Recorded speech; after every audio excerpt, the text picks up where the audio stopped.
Imagine waking up one morning and realizing that everything you've been doing to pursue happiness has actually been pushing it further away. This isn't just another self-help revelation.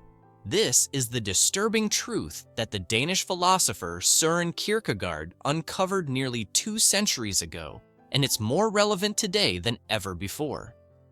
Picture Copenhagen in 1843. A peculiar figure walks through the cobblestone streets, shoulders slightly hunched, eyes burning with intensity. Kierkegaard has just published a book that will shake the foundations of how we think about happiness. But here's the twist. He published it under a pseudonym because what he had to say was too dangerous for his time. And perhaps it's too dangerous for ours. You see, Kierkegaard had discovered something that would make modern self-help gurus shudder. While everyone around him was seeking happiness through achievement, relationships, and social status, just like we do today, he realized that this desperate pursuit of happiness was exactly what was making everyone miserable. But it gets even deeper than that. In his journal, hidden away from the public eye, Kierkegaard wrote something chilling. People demand freedom of speech as a compensation for the freedom of thought, which they seldom use. Replace freedom of speech with pursuit of happiness, and you'll start to see where this is going. We're so busy chasing happiness that we never stop to think about what it actually means. Think about your own life for a moment. How many times have you told yourself, "I'll be happy when you get that promotion, when you find the right person, when you buy that house, when you achieve that goal"? Kierkegaard saw this pattern in his time, but in our era of social media and constant comparison, it's reached a fever pitch. We're running faster and faster on a treadmill that's leading us nowhere. But here's where it gets really interesting, and trust me, what comes next will fundamentally change how you think about your own pursuit of happiness. Kierkegaard wasn't just critiquing society. He was uncovering a fundamental paradox about human existence that most of us are too afraid to face. A paradox that explains why the more aggressively we pursue happiness, the more it seems to slip through our fingers. In his private papers, he wrote about witnessing a scene in the Copenhagen market that would become a perfect metaphor for this paradox. But what he saw that day would take years to fully understand, and its implications would haunt him for the rest of his life. Picture this. It's a crisp autumn morning in Copenhagen's central market. Kierkegaard, taking his daily walk, notices a crowd gathering around a merchant's stall. The merchant is selling mirrors, beautiful, ornate mirrors that promise to show people their true selves. But here's what caught Kierkegaard's attention. The more eagerly people tried to see themselves in these mirrors, the more distorted their reflections became. Their desperate attempts to glimpse their true image only made it impossible to see themselves clearly. Years later, Kierkegaard would write in his journal, "The supreme paradox of all thought is the attempt to discover something that thought cannot think. Replace thought with happiness, and you'll understand what he saw that day in the market. The more directly we try to pursue happiness, the more it evades us. It's like trying to fall asleep by forcing yourself to sleep. The very act of trying makes it impossible." But Kierkegaard's insight goes even deeper than this. He noticed something that modern psychology is only now beginning to understand. Something that challenges everything we think we know about the pursuit of happiness. You see, in his masterwork, Either Or, Kierkegaard presents us with a character called the unhappiest man. And here's the twist that will shake you to your core. This man is unhappy precisely because he's devoted his entire life to becoming happy. Let that sink in for a moment. The unhappiest man is the one who makes happiness his primary goal. It's like a cruel cosmic joke, isn't it? But Kierkegaard wasn't just being provocative. He had uncovered something fundamental about human consciousness itself. something that explains why our modern self-help culture, with its relentless focus on happiness, might actually be making us more miserable than ever. Think about social media for a moment. Every day, we're bombarded with images of happy people living their best lives. We're told to practice gratitude, to meditate, to pursue our passions, all with the explicit goal of becoming happier. But what if these very practices, when pursued with happiness as their end goal, are actually ensuring we'll never find what we're looking for? This brings us to Kierkegaard's most radical insight, one that he buried so deep in his writings that few people have truly grasped its implications. An insight that explains why the happiest people you know probably never made happiness their primary goal at all. The secret lies in what Kierkegaard called indirect communication. You see, throughout his works, especially in the concept of anxiety and the sickness unto death, Kierkegaard deliberately wrote in a way that forced his readers to work for understanding. He wasn't being difficult for the sake of it. He was demonstrating the very truth he had discovered about happiness itself. In his personal journals, Kierkegaard wrote something that seems almost nonsensical at first glance. He claimed that truth is subjectivity. But here's what he meant, and this is where everything changes. The most important truths in life cannot be communicated directly or pursued directly. They must be lived, experienced, and discovered through what he called passionate inwardness. Imagine trying to explain the color red to someone who has never seen it. You can describe it scientifically, talk about wavelengths of light, compare it to other colors, but none of that will give them the actual experience of seeing red. Happiness, Kierkegaard realized, works the same way. You can't pursue it directly any more than you can pursue the experience of color by studying physics. But here's where it gets even more fascinating and slightly terrifying. Kierkegaard discovered that happiness only comes as a byproduct of something else entirely. In his work, Works of Love, he hints at what this might be, but he does so in such a way that most readers miss it completely. Because if he had stated it directly, it would have been meaningless. Think about the happiest moments in your life. Really think about them. Chances are, they weren't moments when you were actively trying to be happy. They were moments when you were completely absorbed in something else, something that transcended your own pursuit of happiness. This is what Kierkegaard called losing oneself to find oneself. But there's a darker side to this insight, one that Kierkegaard himself struggled with throughout his life. He realized that this truth about happiness creates a fundamental anxiety in human beings, an anxiety that most of us will do anything to avoid facing. And in our modern world, we have more ways than ever to avoid it. Open up your phone right now. What do you see?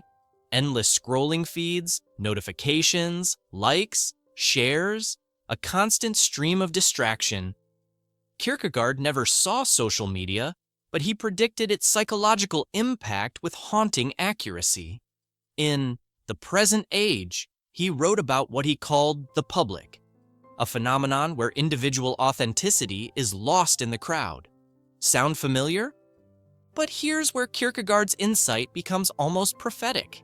He describes something he called reflection sickness, a state where people become so caught up in thinking about life that they forget to actually live it. Today, we don't just think about our lives, we curate them. We're constantly documenting, sharing, comparing, and seeking validation. We've created what Kierkegaard would call a phantom public, where everyone is simultaneously performing happiness and consuming others' performances of it. Think about the last time you posted something on social media. Be honest with yourself. Were you sharing a genuine moment of joy, or were you trying to create the appearance of happiness? Kierkegaard would say that this distinction is crucial because it reveals something profound about our modern condition. In his private writings, Kierkegaard made a distinction that cuts right to the heart of our current crisis. He differentiated between what he called first-hand and second-hand experiences. First-hand experiences are direct, immediate, often messy, and sometimes uncomfortable. Second-hand experiences are reflective, curated, controlled, and ultimately empty.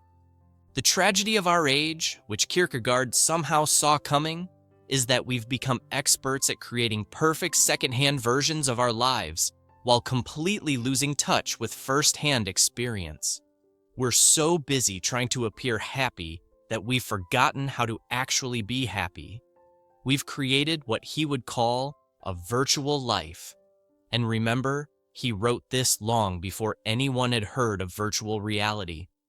But here's the real kicker, and this is where Kierkegaard's insight becomes truly revolutionary. He discovered that this avoidance of authentic experience, this retreat into reflection and performance, isn't just a modern problem. It's actually a fundamental human response to a much deeper existential truth, a truth about happiness that most of us aren't ready to face. The truth that Kierkegaard uncovered is this: authentic happiness requires us to embrace despair. You read that right. In The Concept of Dread, Kierkegaard makes a shocking claim that anxiety isn't something to be cured, but rather a sign that we're finally approaching what it means to be truly human. He called this the dizziness of freedom. Think about standing at the edge of a cliff. The anxiety you feel isn't just fear of falling, it's also the terrifying recognition that you could choose to jump. This is what Kierkegaard means by the dizziness of freedom. The anxiety we feel when confronting our own existence isn't a bug in human consciousness, it's a feature. And our desperate attempts to escape this anxiety through constant distraction, through the pursuit of happiness, through social media validation, are actually preventing us from experiencing genuine fulfillment. In his journal, Kierkegaard wrote something that would have gotten him canceled on Twitter. Most men pursue pleasure with such breathless haste that they hurry past it. He saw that the frantic pursuit of happiness was actually a form of running away, not from unhappiness, but from the profound responsibility of being human. Here's where it gets personal. Think about the times in your life when you've grown the most. Were they comfortable? Happy? Probably not. They were likely moments of crisis, uncertainty, or even despair. Kierkegaard discovered that these moments of despair aren't obstacles to happiness. They're gateways to what he called higher happiness. But modern self-help culture tells us the exact opposite. It says, eliminate negative emotions, practice positive thinking, avoid pain at all costs. Kierkegaard would say, this is like trying to learn to swim without ever getting wet. The very thing we're running from, the anxiety, the uncertainty, the potential for despair, is actually the soil from which genuine happiness grows. And this brings us to Kierkegaard's most controversial claim, one that he knew would be misunderstood for centuries to come. He said that the person who has never tasted despair has never truly tasted happiness. But why? What's the connection between despair and happiness that we're all missing?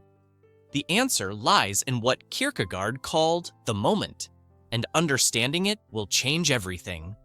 In The Concept of Anxiety, Kierkegaard introduces something that seems simple at first, but contains explosive implications. He calls it Øyeblikket, the moment, the blink of an eye. But this isn't just any moment.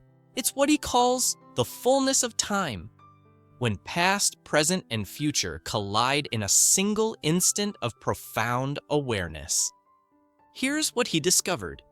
True happiness isn't a state we can achieve or maintain. It's more like lightning, a flash of eternity breaking into time. And just like lightning, it only becomes visible against a dark sky. This is why Kierkegaard insisted that despair isn't the opposite of happiness. It's the necessary background against which genuine happiness becomes possible. Think about the happiest moments of your life again, but this time, notice something different about them. Weren't they also tinged with a kind of sadness? A recognition that this moment, this perfect instant, couldn't last forever? That's what Kierkegaard called the eternal in the temporal. And he believed this bittersweet quality wasn't a flaw in human happiness, but its very essence. In his private papers, later published as Johannes Climacus, Kierkegaard wrote something that seems to contradict everything our happiness-obsessed culture believes. The unhappy person is one who has his ideal, the content of his life, the fullness of his consciousness, the essence of his being, in some manner outside of himself. Read that again. He's saying that our very attempt to secure happiness, to grasp it, to hold on to it, to make it permanent, is exactly what makes us unhappy. But here's where it gets profound. Kierkegaard discovered that the only way to experience true happiness is to stop trying to control it. Instead of pursuing happiness directly, we need to develop what he called passionate inwardness, a kind of radical openness to the full spectrum of human experience, including its darkest moments. This is why he wrote under pseudonyms, why he communicated indirectly, why he refused to give his readers easy answers, because he understood something that we're only now beginning to grasp scientifically: the brain's default mode network, the part responsible for self-reflection and rumination, actually becomes less active during moments of genuine happiness. In other words, the more we think about being happy, the less likely we are to experience it. But this leads us to Kierkegaard's final and most transformative insight, one that could revolutionize not just how we think about happiness, but how we live our entire lives. In his final years, Kierkegaard wrote something extraordinary in his journal.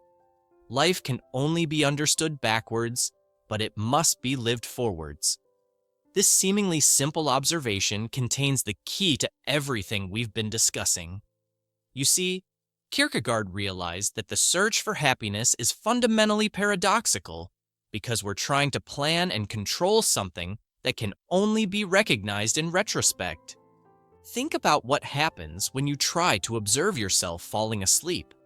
The very act of watching prevents the thing you're trying to watch from happening. Happiness, Kierkegaard discovered, works the same way. The more we try to monitor, measure, and manufacture our happiness, the more it evades us. This is why all our modern tracking apps, happiness journals, and mood diaries might actually be making us more miserable. But here's the liberating truth that Kierkegaard wanted us to understand. The secret to happiness isn't finding it, it's letting go of the search itself. In Either Or, he writes about what he calls choosing oneself. This isn't about choosing to be happy or choosing to be successful. It's about choosing to be fully present in whatever is happening, whether it brings pleasure or pain. Remember the merchant with the mirrors from the beginning of our story? There's a detail about that scene that Kierkegaard didn't write down until years later. While everyone else was struggling to see themselves clearly in the distorted mirrors, he noticed a child playing nearby, completely absorbed in the simple act of existing. The child wasn't trying to be happy, she simply was. This is what Kierkegaard called the transparency of faith, not religious faith necessarily, but faith in the inherent meaning of existence itself. It's the understanding that life doesn't need to be optimized, maximized, or perfectly captured in an Instagram story to be worthwhile. It simply needs to be lived, fully and authentically, with all its imperfections and uncertainties. So here's the final paradox, the one that Kierkegaard spent his entire life trying to communicate. You'll never be happy after learning this secret, and that's exactly the point. Because once you truly understand that happiness isn't something to achieve, but rather something that arrives unexpectedly in moments of genuine engagement with life, you're free. Free from the exhausting pursuit of happiness, free from the constant self-monitoring, free from the anxiety of trying to control what can't be controlled. And in that freedom, something extraordinary happens. Life itself becomes enough. Not because it's perfect, not because it's always pleasant, but because it's real. And in those moments when happiness does come, like lightning illuminating the night sky, you'll be too busy living to notice. And that, as Kierkegaard knew, is the only genuine happiness there is.